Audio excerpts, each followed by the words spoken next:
Homeland Security says so many people are crossing into Texas looking for asylum. There's no room to detain and process them anymore, so the feds have started flying immigrants to California and Florida. And tonight, the Trump administration says it is considering using the U.S. military to round up the undocumented immigrants across the country.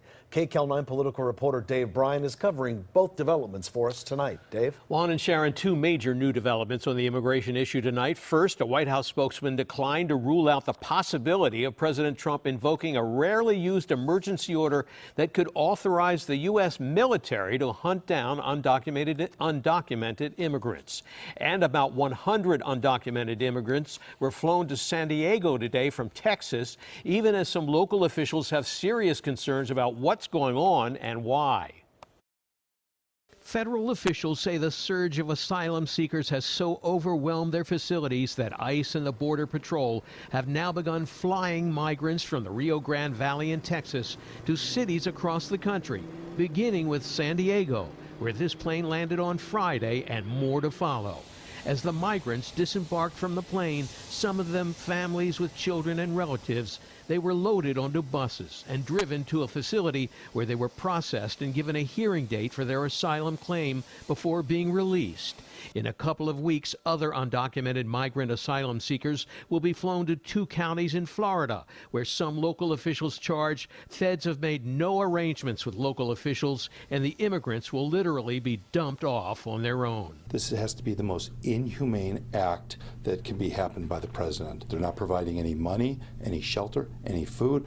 Is it humanitarian to break people that have no real connection here, have no shelter here, have no way to provide for themselves from an area where at least they're being provided for now into another environment, and release them with no means of transportation? To me, that's not humanitarian. Here in California, Senator Dianne Feinstein released this statement. If the Trump administration is going to fly large numbers of migrants from one part of the southern border to another, then it should have a plan and work with the local community to ensure the appropriate resources are in place. President Trump recently boasted and made a joke about dumping undocumented migrants in sanctuary cities and states, with an eye on California. Now, we're sending many of them to sanctuary cities. Thank you very much. I'm proud to tell you that was actually my sick idea. The migrants being transported do not face criminal charges, but would likely be released into the community, as mentioned before, while awaiting immigration hearings. CBS News recently found that at least 80% of the beds at the nation's largest detention center for immigrant families in Dilley, Texas, were empty last month.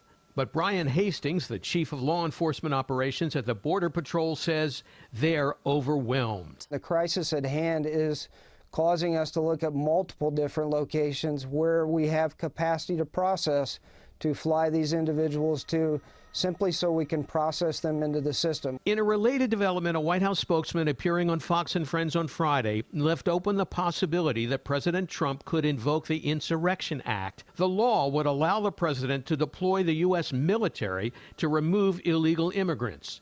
Even as the president warned migrants on Twitter they could be leaving the country soon.